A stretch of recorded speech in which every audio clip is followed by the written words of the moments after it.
warahmatullahi wabarakatuh. Kami dari kelompok 5 ingin mempresentasikan hasil diskusi yang telah kami lakukan tentang tinjauan pustaka strategi pembelajaran matematika, yang dimana nama saya sendiri Anisha Aili Syaputri dan rekan-rekan saya. Pembelajaran matematika. Pembelajaran matematika adalah serangkaian kegiatan untuk memperoleh pengalaman dan pengetahuan matematika yang melibatkan peserta didik dan pendidik secara aktif.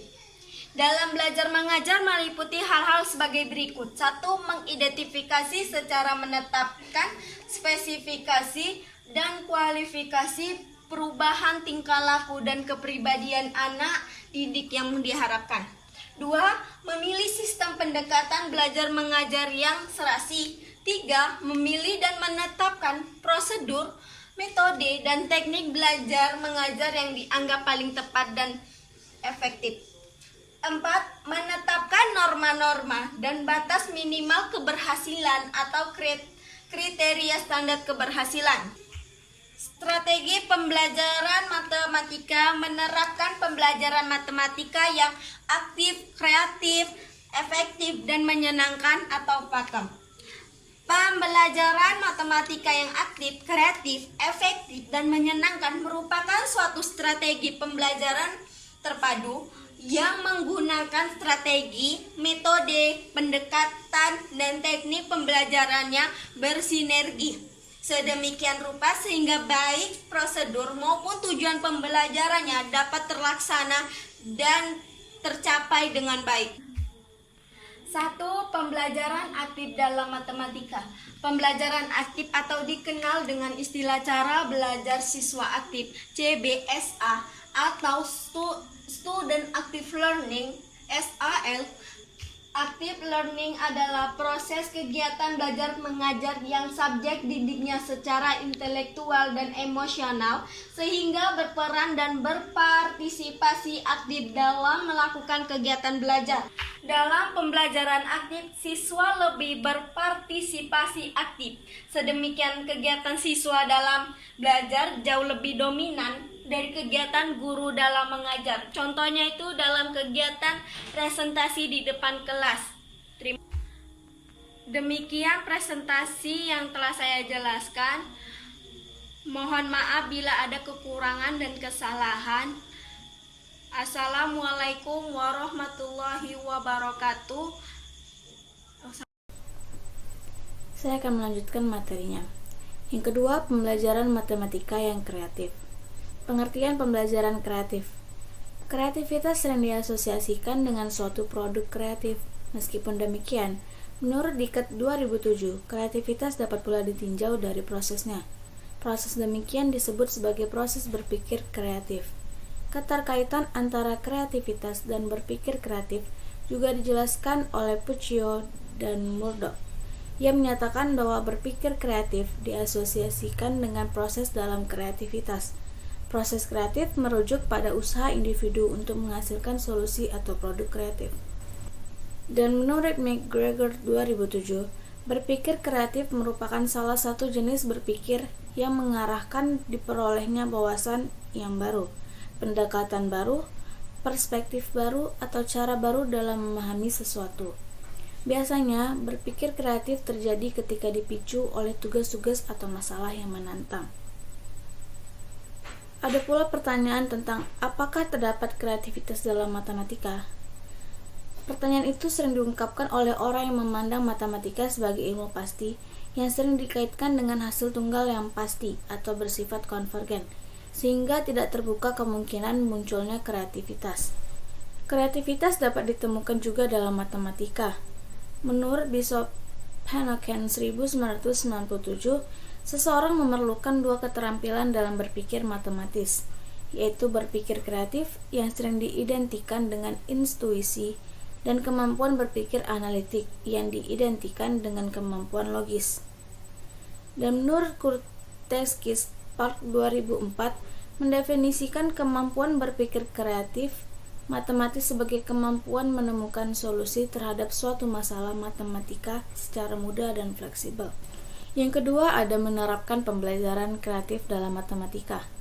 Apabila pembelajaran aktif penekanannya adalah bagaimana siswa secara aktif mengkonstruksi pemahamannya tentang suatu dipelajarinya, maka pembelajaran kreatif penekanannya bagaimana guru sebagai fasilitator dalam pembelajaran matematika ini mampu memfasilitasi proses belajar mengajar sehingga memberi suasana yang kondusif untuk siswa belajar.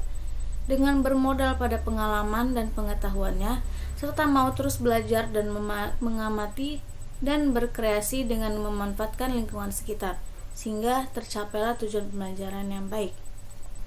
Dalam pembelajaran matematika, pengembangan kemampuan berpikir kreatif dapat dilakukan melalui pembelajaran dengan menggunakan soal-soal terbuka. Siswa tidak hanya menjadi lancar dalam membuat soal berbeda dari suatu situasi yang diberikan, tetapi juga dapat mengembangkan komponen kreatif lainnya, yaitu fleksibilitas yang ditunjukkan dengan kemampuan untuk menghasilkan solusi berbeda dari soal yang diberikan. Ada contoh soal terbuka yang dapat digunakan untuk memicu pengembangan kemampuan berpikir kreatif siswa. Siswa dapat diminta untuk membuat soal berdasarkan soal yang telah diselesaikan. Misalnya, setelah siswa dapat menentukan luas persegi panjang yang berukuran 2 meter kali 4 meter yaitu 8 meter kuadrat, mereka dapat diminta untuk mengajukan berbagai pertanyaan pengembangan terkait soal tersebut. Soal-soal yang mungkin disusun adalah yang pertama, bagaimana jika lebarnya bukan 2 meter tetapi 3 meter? Bagaimana luasnya? Yang kedua, bagaimana jika kita mengubah panjangnya menjadi 2 kali dan lebarnya menjadi setengahnya? Apakah luasnya akan tetap? Dan pertanyaan yang lainnya. Yang ketiga, ada pembelajaran matematika yang efektif. Menurut Carnot dalam Suryanto 1999 mengemukakan resep pembelajaran efektif yang meliputi ada perencanaan, ada penyajian, dan penutupan. Yang pertama ada perencanaan, membuat rencana dari rumah sebelum mengajar. Sehingga yang kita dapatkan adalah yang pertama, memulai pertemuan dengan tinjauan singkat atau dengan masalah pembuka selera. Yang kedua, memulai pelajaran dengan pemberitahuan tujuan dan alasan secara singkat. Yang ketiga, penyajian bahan pelajaran sedikit demi sedikit dan memberikan kesempatan pada siswa untuk memahami, mencoba, bertanya, dan sebagainya. Yang keempat, memberikan petunjuk yang rinci untuk setiap tugas bagi siswa. Yang kelima, memeriksa pemahaman siswa dengan jalan mengajukan banyak pertanyaan dan memberikan latihan yang cukup banyak. Yang keenam, memperbolehkan siswa bekerja sama sampai pada tingkat siswa dapat mengerjakan tugas secara mandiri. Yang kedua, ada penyajian, mengimplementasikan rencana yang telah dibuat. Yang pertama, pemeriksaan pemahaman oleh siswa dilakukan dengan pemberian tugas kepada siswa. Yang kedua, pertanyaan diajukan kepada seluruh siswa. Yang ketiga, pada pembelajaran tentang konsep atau prosedur, siswa mengerjakan latihan terbimbing. Penutup pertemuan.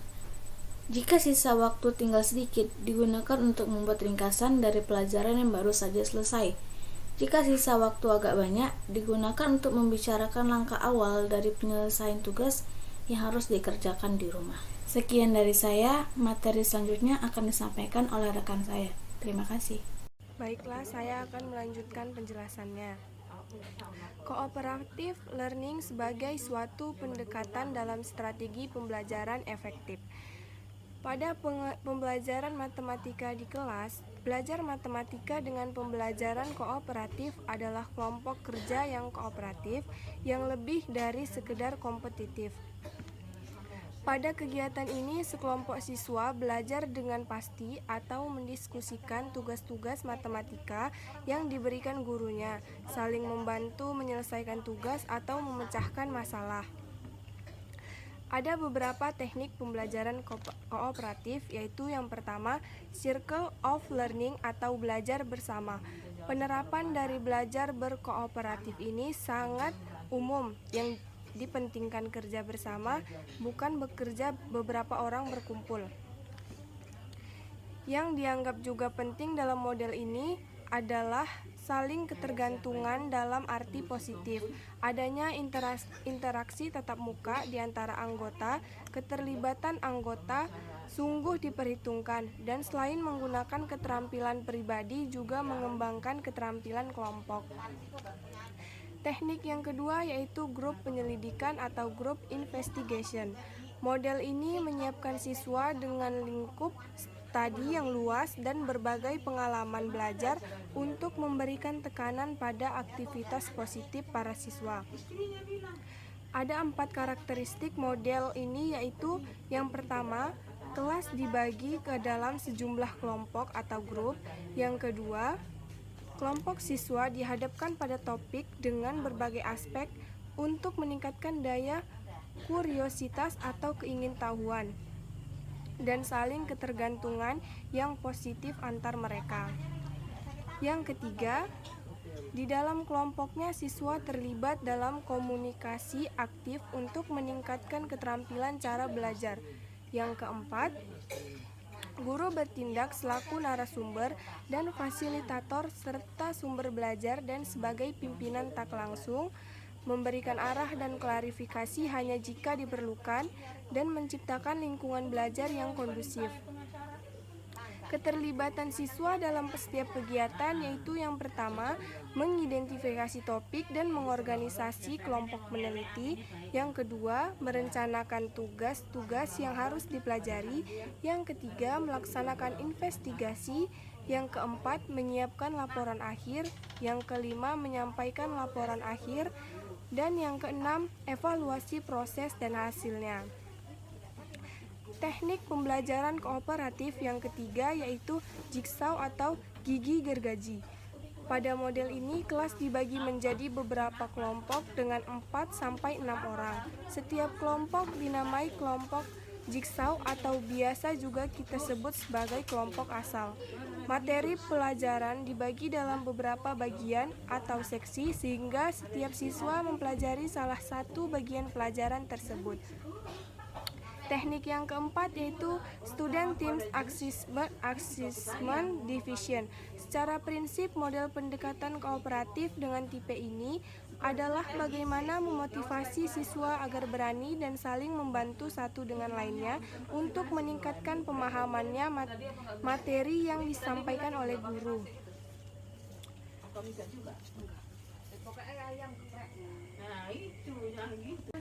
Bagian yang paling esensial dari model ini adalah adanya kerjasama anggota kelompok dan kompetisi antar kelompok. Siswa belajar di kelompok untuk belajar dari temannya serta mengajar temannya. Teknik yang kelima yaitu Team Assist Individualization atau Team Accelerated Instruction. Model ini dikembangkan oleh Slavin pada tahun 1985. Ini dengan beberapa alasan. Yang pertama, model ini mengkombinasikan keampuhan kooperatif dan program pengajaran individual. Yang kedua, model ini memberikan tekanan pada efek sosial dari belajar kooperatif. Ketiga, model ini disusun untuk memecahkan masalah dalam program pengajaran, misalnya dalam hal kesulitan belajar siswa secara individual. Court menyampaikan 5 strategi bagi pendidikan dalam rangka penerapan belajar dan mengajar kontekstual, yang disingkat dengan REAC dalam Pustana 2001, yaitu yang pertama, relating, yaitu belajar dikaitkan dengan konteks pengalaman kehidupannya. Yang kedua, experiencing, yaitu belajar ditekankan kepada penggalian atau eksplorasi, penemuan atau discover, dan penciptaan atau invitation. Yang ketiga, applying, yaitu belajar bila mana pengetahuan dipresentasikan di dalam konteks kemanfaatan. Yang keempat, cooperating, belajar melalui konteks komunikasi interpersonal dan pemakaian bersama dan sebagainya. Yang kelima, transferring, yaitu belajar melalui pemanfaatan pengetahuan di dalam situasi atau konteks baru. Dalam rangka pelaksanaan belajar dan mengajar kontekstual, diperlukan berbagai strategi, yaitu yang pertama, menekankan pada pemecahan masalah atau problem. Yang kedua, mengakui kebutuhan belajar dan mengajar untuk terjadi di berbagai konteks, misalnya rumah, masyarakat, dan lokasi sekolah. Yang ketiga, mengajar siswa untuk mengkontrol dan mengarahkan pembelajarannya sehingga mereka menjadi pembelajar yang mandiri. Yang keempat, bermuara pada mengajar siswa yang memiliki keragaman konteks hidup. Yang kelima, mendorong siswa untuk belajar dari sesamanya dan bersama-sama atau menggunakan grup belajar interdependen. Yang keenam, menggunakan penilaian autentik. Tujuan pembelajaran matematika yang keempat yaitu pembelajaran matematika yang menyenangkan. Motivasi yang merupakan syarat utama agar pembelajaran matematika itu menyenangkan merupakan kunci dari pembelajaran yang efektif. Dengan adanya motivasi yang baik, siswa akan lebih mudah dan senang belajar matematika. Motivasi dalam pembelajaran matematika adalah usaha-usaha untuk menyediakan kondisi-kondisi sehingga seseorang terdorong untuk belajar lebih baik dan mempengaruhi siswa sehingga pada diri siswa timbul dorongan untuk belajar, sehingga diperoleh pengertian, pengetahuan, sikap, dan penguasaan kecakapan agar lebih dapat mengatasi kesulitan-kesulitan. Tim Instruktur Pemantapan Kerja Guru atau PKG Sekolah Menengah pada tahun 1994 menyimpulkan sejumlah motivasi yang dapat dikembangkan di sekolah yang dapat dimanfaatkan untuk menjadikan siswa menyenangi dan termotivasi untuk belajar matematika SMA, yaitu yang pertama pemberian nilai. Yang kedua, persaingan. Di sekolah, persaingan sering mempertinggi hasil belajar, baik persaingan individual maupun persaingan kelompok. Yang ketiga, kerjasama. Jika siswa diminta melakukan tugas bersama-sama, saling bantu-membantu adalah dalam menunaikan tugas akan mempertinggi kegiatan pembelajaran dan dapat memupuk hubungan sosial yang sehat. Yang keempat, keterlibatan harga diri. Bila siswa merasa pentingnya tugas yang harus diembannya, maka ia akan menerima sebagai suatu tantangan dengan mempertaruhkan harga dirinya. Yang kelima, tugas atau pertanyaan yang menantang. Yang keenam, pujian. Yang ketujuh, penampilan guru. Bahwa guru yang menarik perhatian siswa terhadap pelajaran dapat menimbulkan minat yang lebih mendalam terhadap pelajaran itu. Yang kedelapan, suasana yang menyenangkan. Yang kesembilan, pengertian. Ia akan berusaha untuk mencapainya. Tujuan yang menarik bagi siswa adalah motivasi yang sangat baik. Yang kesepuluh, variasi kegiatan belajar. Dengan digunakannya bermacam-macam alat bantu pembelajaran dan menceritakan sejarah yang berhubungan dengan topik. Dan yang ke-11, matematika sebagai rekreasi. Bahwa pengajaran yang disisipi teka-teki matematika, permainan dan tebakan yang menyangkut sifat-sifat matematika dapat memberikan pengalaman yang menyenangkan terhadap matematika.